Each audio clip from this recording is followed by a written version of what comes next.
Hi everyone, good morning. I'm glad to welcome you back to a fresh edition of EveryWoman TV here on Sky Television, channel 588. As you know, my name is Carol Azams. I am your host, the producer, and founder of EveryWoman TV. Let me just say that the show today is taking a slightly different turn in the sense that I have just two guests with me today, and both guests are very well known to me. One of them I am married to, and the other one is a dear friend from America. So first of all, I'm going to introduce you to my first guest. This person, of course, is my husband, and we've been together for more than 30 years and have 5 beautiful children between us, yes. So in all of these years, I have never for once seen him show any interest in politics or in any politician per se. For him to publicly, come all out and be supporting or talking in favor of a particular politician for that matter. But I think all of that seemed to have changed very recently. And, right now back in my country, we are actually in the season of a new election, which is coming up next year. Nigeria is in the middle of trying to choose and elect their next leader. The supporters of all the party leaders are now out there junketing and supporting their candidates whichever way that they can. And like I said, my husband, who is somebody who has not been, openly political before, has decided to come all out and support one of the leaders. And he is actually, campaigning on behalf of the APC candidates, the APC presidential candidates, and I am talking about Asiwaju Ahmed Bola Tinubu and his running mate, Kashim Shettima. So I decided, it's a little bit of a surprise to me, so I decided to bring him on this show so he can explain himself. I have just this one question for him, and that is why these two and not the other candidates. So join me in welcoming Reverend Frank Azams of the Frank Azams Ministries here in London. Thank you for joining me. Thank you for taking the time to actually sit down to take my question. So I'm going to fire straight away.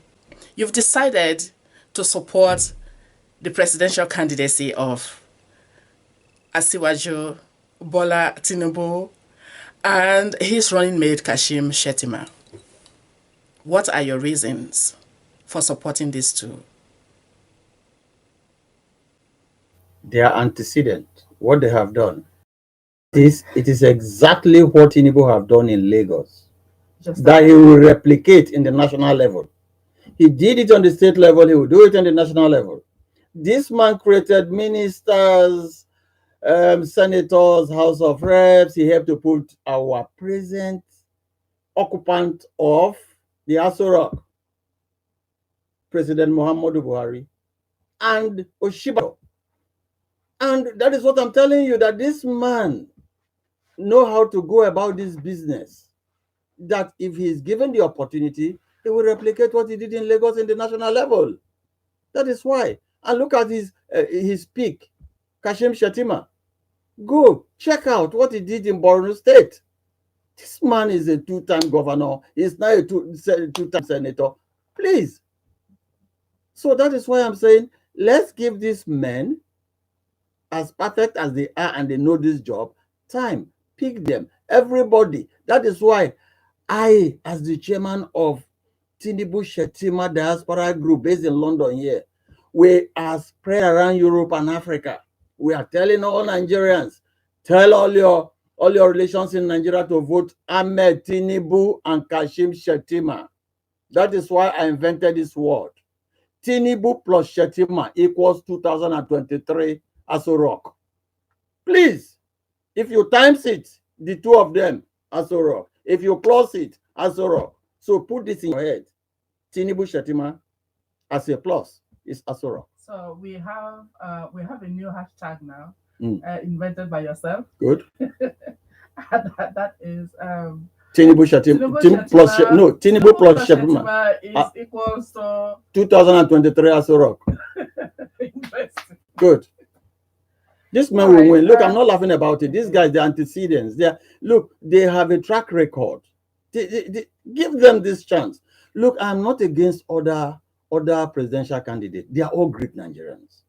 If you look into Atiku, you look at Okowa, you look at Obi, you look at the Dati Ahmed, and then you look at Kwanso and his Idahosa, the bishop. They are all great Nigerians. I love them. Our country is the best country in the world. If I have to die 10 times, I will come back a Nigerian. I respect you all. But it's only that in a race, one person will be first, another one will be second. In this, Tinubu is going to be the first, supported by Kashim Shettima.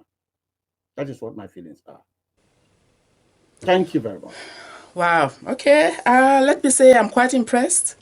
And we've also come out with a new hashtag, Tinubu plus Shettima is equals to 2023 Aso Rock. So let's hope that this actually happens. So thank you, Frank. Thanks for, accepting to sit down and take my questions. Yeah, it's been a privilege talking to you. So thank you for coming on my show. I think everybody knows now why you are out there talking on their behalf and you're supporting them. I'm quite impressed. So I wish you well and I wish them well too. I'm going to move straight to my next guest. Joining me next on the show is a lady, a very lovely lady, an American lady that I met a few years ago in Ireland when she first took part in one of my books, The Stories of Migrant Women Living in Ireland. She took part in that, but she has since returned back to her native country, which is the USA. And recently, she also took part in one of the Lockdown Story series book as well, alongside 100 other women.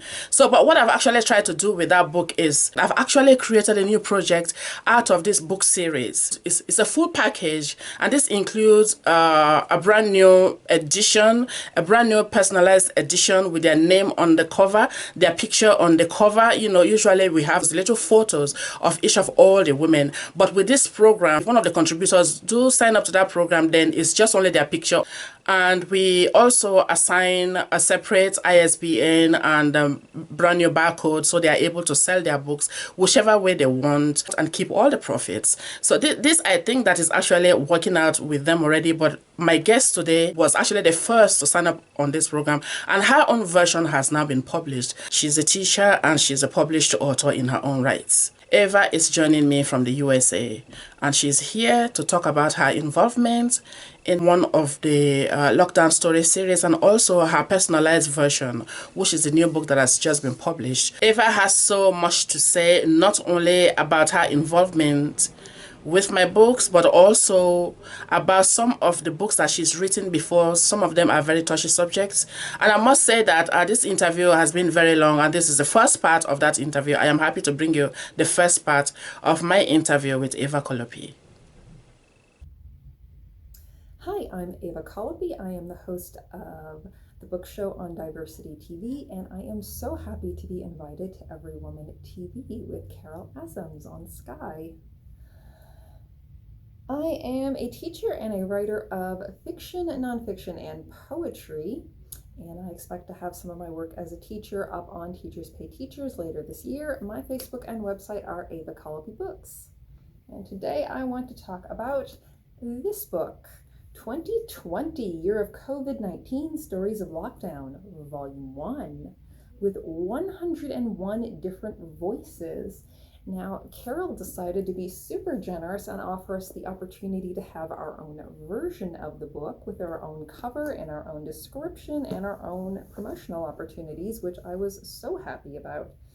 And when I went to trying to describe what this book is actually like, so we could have our description on the back here, I actually thought about it and thought it's a very interesting and very modern way that she went about recording this unprecedented historical event, because normally the way you record history throughout time, as you're probably aware, is you might have one or two people who are considered experts, they're the history writers, and they tell you what happened. But here we have all these different voices, and all these author photos are here on the cover and the back cover, and they are all these different perspectives from around the world telling you the unique different perspectives on what happened. So the event is common, but the voices are all different, and they're very personal narratives instead of being a a general distant historical accounting of the facts. Now, I enjoy reading some different historical accounts, and I've taught history, but I find this to be a very interesting way to go about the classical idea of writing about a historical event. It's a very unique way of going about it. So for my particular piece in the book is called Mother Figure, and it is about my experience during the pandemic, which is being an essential worker working in retail management, a store that sold, among other things, foods and medicines. But while that was going on, I was also helping my extended family here in Arkansas. Now, I'm from Oregon originally, and then I lived in Ireland. I had never lived in the South before, and I highly recommend anyone from one region of the country, North or South, going and living in the other one so you can learn to see and appreciate some of the good things about it, because anyone who's familiar with U.S. history knows we had that Civil War, and there is some bitterness and some deep wounds that are still there, and it would really be great for this country if we had more of that transference over so that we can heal some of those old wounds, learn to appreciate the good things about that other part of the country. For me here, my experience has been that these people are very nice, very helpful people. It has been a good experience to have. So while I was helping my extended family, I ended up being very close with this girl who had been abandoned by her parents, who were drug addicts, and I ended up being a mother figure to her, partly because even though my mother didn't leave us, she had some mental health problems that made her very difficult to deal with. So we were never close, though I respect and appreciate some good things that she did for me over the years. I really wanted to help this girl in that situation. And eventually what happened was I actually spent all my money to hire a lawyer to get legal guardianship of her. But we were looking at me ultimately adopting her. But instead, what happened was, as soon as I got that guardianship, it was in the legal network. And some states share information between each other, others do not for various reasons. He was in a state where legal information got exchanged pretty readily, and very soon after that he contacted me on social media and was saying, well, who are you? Why do you have my daughter? I thought she was with family.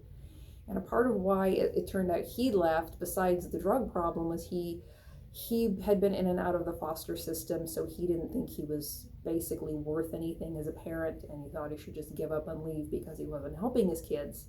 But that actually hurt them more. So at first I was against him having contact with her because I thought he might still be on drugs. As soon as we established he was off the drugs and he was trying to put his life back together, I said, well, come on down, come back to the family. And we got him back to the family. And it's kind of a long story, but in the end, they reconciled, and they're continuing to reconcile, and we all agreed that I would give up the guardianship. So we're still in legal process of getting that done. But that is what she asked me to do and what they wanted me to do so that they could fully reconcile. So that was very painful for me to give her up at that point, but I really truly believed it was the best thing to do in the situation. So I went ahead and did that. So I am once again a happily childless person, which again, I only point out because it is very important that we have these conversations and say it is your decision that you have to make. You need to be sure you want to have a kid or you don't want to have a kid, and that choice is yours, and there's nothing wrong with you deciding that you want to be a parent or that you don't want to be a parent. You have to make the decision that is right for yourself. So while I have the chance, I want to talk about some of my other work as a writer. Of course, since January 2020, I've been the host of the book show on Diversity TV. Off the top of my head, I forget the exact air date, but I know I started working on those scripts in January 2020, and it was Carol Azam's idea, and she said, hey, this sounds like something that you would be interested in. I was like, I don't know if I can do that. But I started writing those scripts and filming it, and I've actually had a blast making these podcasts, and it has given me the opportunity to do a lot of what I do as a teacher, which is to help people to think critically and form their own opinions. And that is what a teacher should do. Teach you how to think, not what to think. So before that, I had written and published some different books, one of poetry and some of fiction and nonfiction. One of my fiction books is this one, Live Boldly, Fear Nothing. and is about a character who is a vigilante and a painter. As a character that I first had come into my mind and my imagination when I was 12, and this basically tells his backstory. To me, it's his backstory, but it happens in the present when we're going through it. So he is a fantasy scenery painter, and he lives in Portland, Oregon. I'm from Oregon. I love Portland, although I love traveling around. So he has an experience of extreme trauma from violence in his life, and it is his mother has been raped and murdered. So he tracks down the guy who did it and he kills him. But instead of then being able to go back to his normal life, he starts killing other sex offenders. And it is sort of, oh, I'm making the world a better, safer place, but it is really because of the psychological and emotional problems that he does this. And I tell his story and what he's going through as a young man, 19, 20, and so on, and his experiences of what he's going through and how he's becoming a more violent person, and the violence is becoming more normalized in his life. So it is not a story that promotes gun use or gun violence. It is really about how violence begets violence in our society. And originally I called the story The Scenery of North America because he's a fantasy scenery painter and because our society is so violent. So now I'm going to go into what may seem like a sidebar, but it's not really a sidebar, because all of my writing is very much based in societal issues and debates about those issues and thinking critically about it and having my characters go through that experience. So I consider this topic very relevant today, given the current debates here in the US about gun violence. Now, some people, they may mean well, but they foolishly think that if you ban all the guns, then the gun violence problem is going to go away. Well, besides that, criminals would still have guns, and many guns could easily be sold on the black market. It is virtually impossible to completely police the borders of a country, and a country this size, no matter how valiant the efforts of our law enforcement agencies. There is just thousands and thousands of miles of border. So guns are already illegally trafficked in and sold on the black market. And they would continue to be so. There would be more of that trafficking. And guns don't kill people. They don't make people want to kill people. They are more efficient than other methods of committing murder. There is no denying that. They are more efficient. But they are not the cause of the problem. The lack of mental health care in this country, the lack of families coming together and supporting each other, the lack of there being a community, a sense of community in our country, a consideration for others, the selfishness and self-centeredness in our society, and how many adults don't want to be adults and take responsibility. They want respect, but they don't want to earn it. And the lack of attention and care to young people growing up, the incredible amount of violence in the news and popular entertainment, normalizing seeing extreme violence. These are some of the causes of the violence problem in this country, with or without guns being involved. If all the guns were suddenly magically gone overnight, this problem would not be solved, unfortunately. People with severe mental health issues would still go on killing sprees using other weapons, admittedly less efficient weapons, but we would still have this problem. Gun violence is a symptom of a much bigger issue in our modern society, an issue of selfishness, of cruelty, of lack of mercy for others, of not properly raising and caring for our kids and families and supporting and helping families through hard times, with rules, boundaries, structure, respect, but also compassion for these young people and families. Our government spends more money on youth incarceration than it does on education. You can go research that yourself and look at the numbers. It is appalling. Our prisons are for-profit entities trading on the stock market, and we all know in this country that usually if someone goes into the criminal system, they come out more violent, more traumatized, and then connected with other criminals. This is not a system focused on reform and rehabilitation. We are not helping people. We are causing more harm. We are have a very punishing mentality, and though I'm all for people taking responsibility for what they've done, the goal should be to rehabilitate so we can all live together in the same society, and we are lacking that. I have been working as a high school teacher. After being an essential worker, I got back into teaching here in the US, and from what I've seen, It is absolutely tragic and heartbreaking how many parents there are that really do not care about their children. And myself and colleagues have at times tried to call up parents, get a hold of them, say, hey, your kid's struggling in my class, there's been this behavior issue, and you often cannot get a hold of these parents. They just do not care. And it is just a shock. And it is also maddening how little these kids are taught manners. They're largely thrown at us, and they haven't been taught any manners. And manners are like a social lubricant. They make it so we can all work together. Picture a car engine with no oil in it. That is a society with no manners.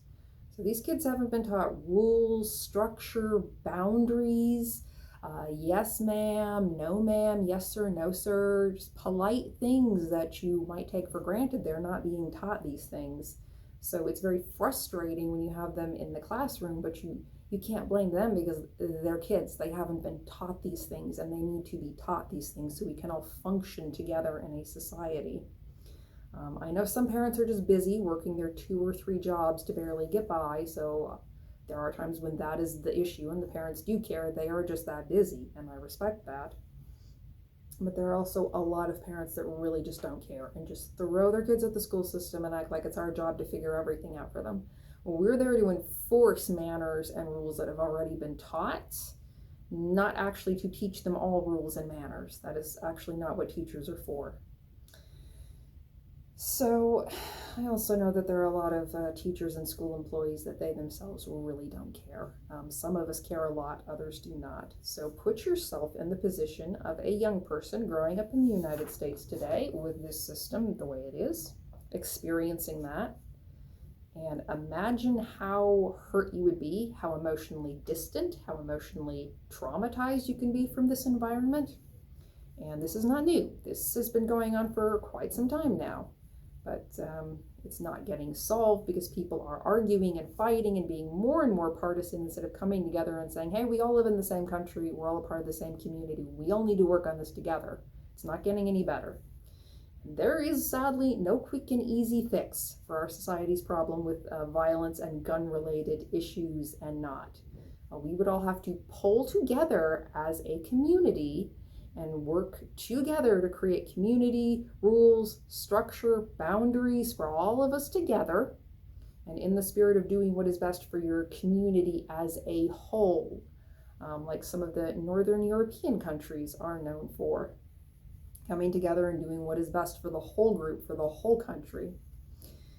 Though I must say I am all for, with guns, mental health checks, background checks, and a person having to take a firing test to show that they actually know how to safely and responsibly handle a firearm, much like you are not allowed to buy a car unless you have a driver's license because you passed a test. You passed your written test and your practical test to show that you actually know what you're doing. I'm all for that. As for ideas of outright banning guns, the problem there is that that is a constitutional right to keep and bear arms, Second Amendment. If you ban one right in the Constitution, you set a precedent to ban all of them, and then the Constitution wouldn't matter, and then we would not be the United States of America anymore. And you wouldn't solve the problem because you'd still have guns in the country, and it's the desire people have to use them to hurt other people or just to basically freak out because they have these psychological problems that are not being taken care of. However, you could put an amendment in the Constitution. There are currently 33 amendments to the US Constitution. You could have people vote on it and bring a new rule in. 10 of these amendments are the Bill of Rights. The first 10, they were penned by our founding fathers. Our founding fathers wanted these amendments in. Maybe not all of them, but at least most of them did. So it is in no way going to contradict US law or the spirit of the United States or the Constitution itself to bring in an amendment. And I think we are safe to say a conversation about adding a new amendment to address the technological changes that have happened in the past 234 years since the Constitution was ratified. I think we are safe to do that. It's a good idea at this point. So we all do active shooter drills in the public schools in the United States. That is something we are required to do. We've all done it, all the teachers, all the students. We do these active shooter drills of what we're supposed to do if someone comes into the school student or not, and they shoot up the place. This is insane. And think about the effect it has on young people here. And think about the effect it would have on you if you were a young person growing up in this country, that active shooter drills are just a normal part of life now. I have other books, but that is all I have for you today. Thank you for watching. Please tune in to The Book Show on Diversity TV and Diversity TV in general for all the other amazing shows that are on there. This has brought us to the end of today's show. I wish you well. Stay blessed. I hope you can tune in again next week. Until then, it's goodbye from me.